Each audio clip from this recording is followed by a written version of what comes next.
विरोधी पक्षनेते विजय वडेट्टीवार पाकिस्तानची भाषा बोलतायत। पाकिस्तान देखील सुरुवातीला हेच म्हणत होतं की कसाबनी काही केलेलं नाही, तो निर्दोष आहे, पण शेवटी पाकिस्तानला देखील हे मान्य करावं लागलं की हो, कसाब आमचा रहिवासी होता आणि कसाबनीच त्या ठिकाणी आतंकवादी अशा प्रकारच्या घटना केल्यात। मला आश्चर्य वाटतं, 2008 साली मुंबईवर हल्ला झाला, कसाब नावाच्या कसायाने हल्ला केला।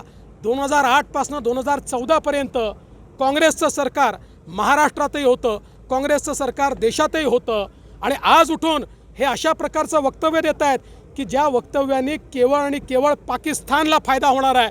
आज पाकिस्तान यांच्या वक्तव्यावर आंतरराष्ट्रीय कम्युनिटीमध्ये सांगणार आहे की बघा, तिथली प्रमुख पार्टी काँग्रेस, त्या काँग्रेसचा नेता सांगतोय की कसाबनी करकरेंना मारलेलं नाही।